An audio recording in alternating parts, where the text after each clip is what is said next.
Unified 911, anong matutulong namin sa'yo? Anya ti maitulog mi ken kaapon. Anong may tatabang ko sa Unsay imo? akong ikatabang nimo? Ngini makadabang na misal ka no.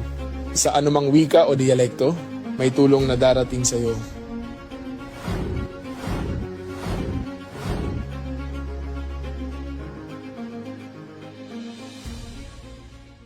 Lilingkod sa bawat Pilipino at magbibigay ng tamang impormasyon para sa tahimik at maayos na Pilipinas. Police News Network, alagad ng batas, tagapagtaguyod ng balitang pulis, sandigan ng mamamayan, patnubay ng katotohanan.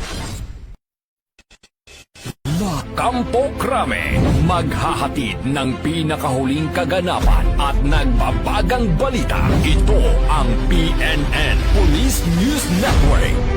At ngayon, ang inyong mga tagapagbalita. Magandang araw, Bagong Pilipinas. Ako ang inyong alagad ng batas, tagataguyod ng Balitang Pulis, Police Corporal Sana Rose Luna, mula sa PNP Women and Children Protection Center. Maghahatid sa inyo ng tamang balita, kwento ng pulis at serbisyo para sa mamamayan. At ito ang PNP News Online. Ang pangunahing balita ng Police News Network, alagad ng batas, tagataguyod ng Balitang Pulis.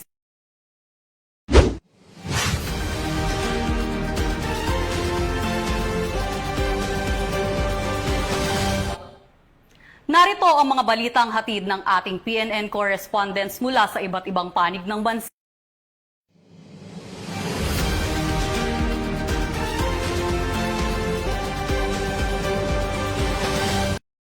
Isang netizen ang nagbahagi ng video na nagpapakita ng ilang jumper boys sa kahabaan ng Mel Lopez Boulevard sa Tondo, Maynila.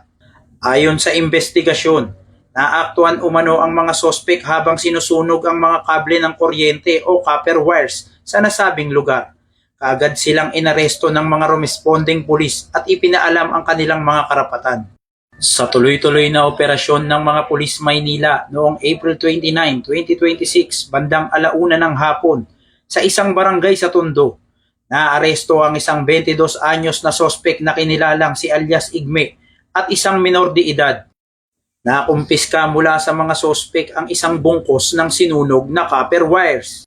Kasalukuyan namang nasa kustodiya ng Rahabago Police Station ang sospek na nahaharap sa reklamong paglabag sa Section 48 ng Republic Act 9003 o ang Ecological Solid Waste Management Act of 2000. Habang ang menor de edad naman ay na-turn over sa Reception Action Center o RAC ng Manila Department of Social Welfare kasama ng kanyang magulang para sa kaukulang proseso o interbensyon. Mula dito sa Manila Police District, ako si Police Staff Sergeant Lionel Morpon, alagad ng batas, tagataguyod ng Balitang Pulis. Nakahanda na ang Police Regional Office 7 na magpakalat ng 10,000 na tauhan upang matiyak ang seguridad sa gaganaping Association of Southeast Asian Nations Summit sa Cebu sa darating na May 3. Ayon kay Police Colonel Kim Molitas, tagapagsalita ng Pro 7 para sa ASEAN, kabilang sa pwersang ito ang 4,000 miyembro ng Philippine National Police, 3,000 mula sa iba pang uniform agencies, 1,000 mula sa Presidential Security Command at mga force multipliers. Ang malawakang paghahanda ay bungsod ng inaasahang pagdating ng 15 leader ng mundo sa May 5, kung saan isinasailalim na rin sa Code Blue Alert ang mga ospital sa rehiyon at nagsasagawa na ng mga simulation exercises para sa mas ligtas na pagbiyahe ng mga delegates mula airport patungo sa iba't ibang venue. Ang hakbang na ito ay direktang nakahanay sa PNP Focus Agenda na Strategic Preparedness at Operational Readiness na naglalayong ipakita ang kakayahan ng pambansang pulisya na magdaos ng mga pangdaigdigang kaganapan ng mapayapa at organisado. Binibigyang diin nito ang kahalagahan ng mahigpit na koordinasyon sa iba pang sangay ng gobyerno upang mapangalagaan ang himahe ng Pilipinas sa mga mata ng dayuhang lider. Kaugnay nito, nananawagan ng PNP sa ating mga kababayan sa Cebu at kalapit lalawigan na makiisa at magpakita ng hospitality sa mga bisita. Hinihiling din ang inyong pasensya at kooperasyon sa mga ipapatupad na traffic rerouting at mahigpit na seguridad dahil ang tagumpay ng pagtitipong ito ay karangalan at tagumpay ng buong bansang Pilipinas. Mula rito sa Campo Crame, ako si Patrolwoman Sari Bernales. Nagbabalita para sa Police News Network. At ito ang bagong PNP para sa bagong Pilipinas. Serbisyong mabilis, tapat at nararamdaman.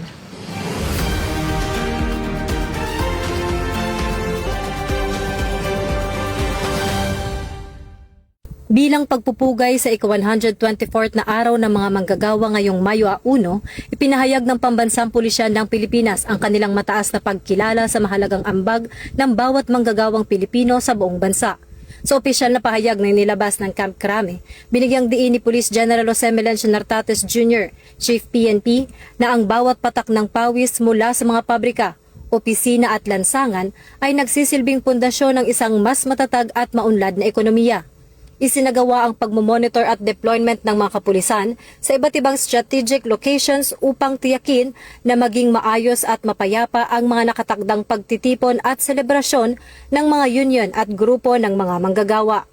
Ang mensaheng ito ay direktang nakaangkla sa PNP Focused Agenda na community engagement kung saan ipinapakita ng kapulisan ang kanilang papel bilang tagapangalaga ng karapatan ng mamamayan na magpahayag ng mapayapa. Ayon kay Police General Nartates, ang presensya ng PNP ay hindi upang magsilbing hadlang, kundi upang maging katuwang sa pagpapanatili ng seguridad at kaayusan na nagpapatunay sa disiplinado at profesional na serbisyong alay ng kapulisan sa ilalim ng bagong Pilipinas.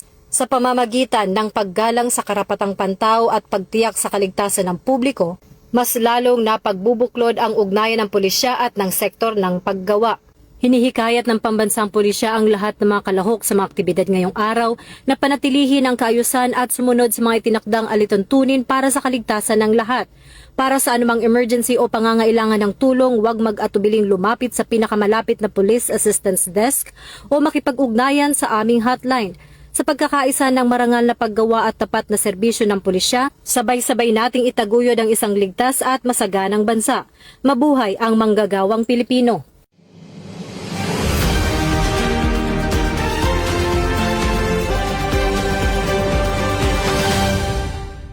Sa gitna ng nagpapatuloy na security deployment kaugnay ng Labor Day activities, nakaantabay ang mga tauhan ng Philippine National Police upang tiyakin ang kaayusan, kaligtasan at seguridad ng publiko.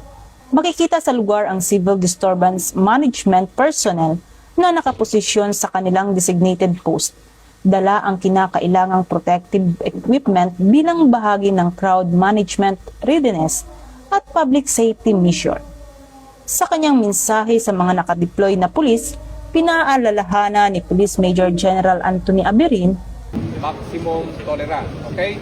Maximum tolerance, and at the same time, we have to respect yung human rights ng mga kababayan nating nagdaralo. However, yung maximum tolerance na ito ay may hangganan. Of course, the moment na tayo ay sinasaktan, inaatake tayo, at may panggugulo na nangyayari, yung maximum tolerance na to ay will cease to exist and we will be effecting arrest. Okay? Tiniyak ng PNP na habang iginagalang ang karapatan ng mamamayan sa malayang pagpapahayag, mananatili rin ang tungkulin ng kapulisan na pangalagaan ang kaligtasan ng publiko, mga relihista, motorista, residente at iba pang nasa paligid ng lugar. Sa kabuuan, nanatiling nakatutok ang Philippine National Police sa mahinahon, disiplinado at profesional na pagtupad ng tungkulin alinsunod sa layunin ng bagong PNP para sa bagong Pilipinas, serbisyong mabilis, tapat at nararamdaman. Mula dito sa Campo Crame, ako ang inyong PNN correspondent, Patrolwoman Dara Palogme, alagad ng batas, tagataguyod ng balitang pulis.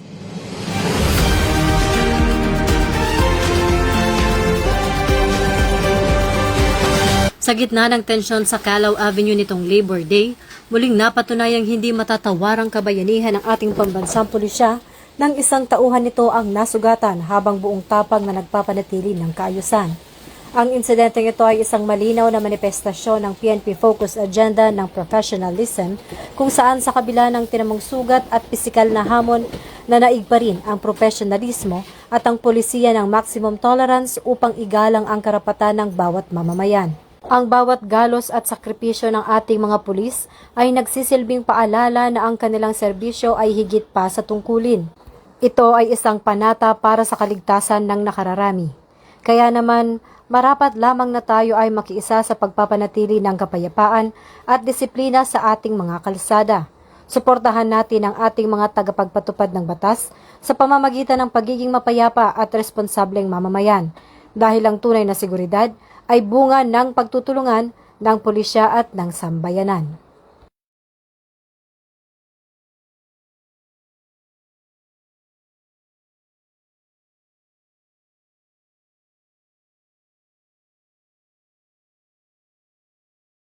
Magandang araw, Bagong Pilipinas, Patrolman Edwin Baris ng Police News Network. Nakisa mga membro ng Community Affairs and Development Division ng PICAG sa isinagawang job fair dito sa May Center sa Quezon City. Nagsagawa rin na ang CAD-PICAG ng distribution of IEC materials tungkol sa RA 9262 o Violence Against Women and Their Children Act at Crime Prevention Safety Tips. Aabot naman sa mahigit 165,000 na alok na trabaho sa mga manggagawang Pilipino ayon sa Department of Labor and Employment o DOLE. Isinagawa ang mga job fair sa iba't ibang panig ng bansa, kabilang ang mga pangunahing lungsod kung saan inaasahang dadagsa ang mga aplikante. Kaya nagpapasalamat po ako sa sa event na to na job fair ngayong May 1 dahil katulad ko na makapaghanap po ng mga trabaho sa lalo na po yung mga fresh graduate na bibigyan po sila ng pagkakataon. Katulad ko na kahit walang experience ay magkakaroon po sila ng work. May chance ako. Ayun ako. Maraming salamat po. Kapansin-pansin din ang presensya ng Quezon City Police District sa naturang lugar upang masiguro ang seguridad at kaligtasan ng bawat mag-a-apply ng trabaho. Layunin ng PNP na masiguro ang mapayapang pagdaraos ng mga aktibidad at agarang maaresponde sa anumang posibleng insidente. Kami, ang bagong PNP para sa bagong Pilipinas ay nakikiisa sa 124th Labor Day anniversary dito sa MICE Quezon City.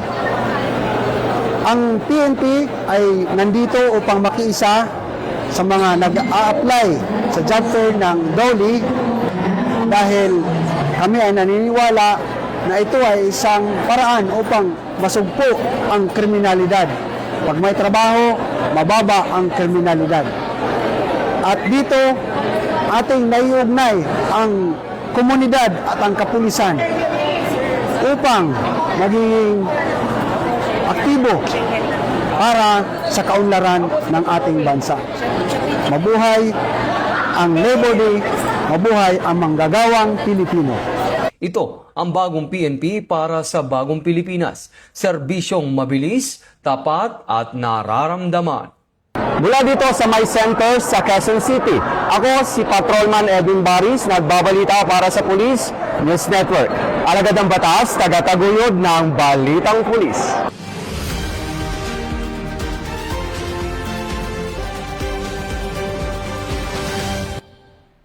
At yan ang mga balitang nakalap ng ating PNN correspondents mula Luzon, Visayas at Mindanao.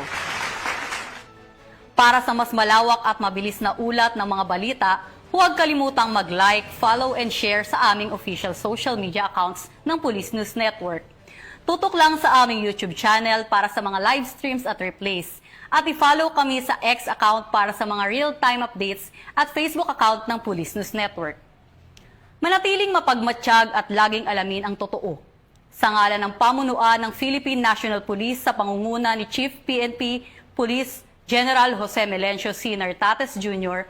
at sa pamumuno ni President Ferdinand Bongbong Marcos Jr., kami ay maglilingkod sa bawat Pilipino at magbibigay ng tama at balanseng balita. Mula rito sa tanggapan ng tagapag-ugnay ng pambansang pulisya, ako ang inyong alagad ng batas, tagataguyod ng Balitang Pulis, Police Corporal Sana Rose Luna, mula sa PNP Women and Children Protection Center, maghahatid ng tamang balita, kwento ng pulis at serbisyo para sa mamamayan. At ito ang PNP News Online, ang pangunahing balita ng Police News Network.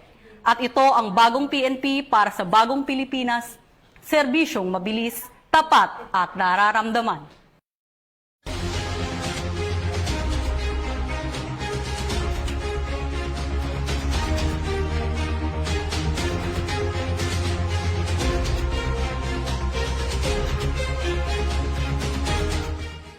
Police News Network, alagad ng batas, tagapagtaguyod ng balitang pulis.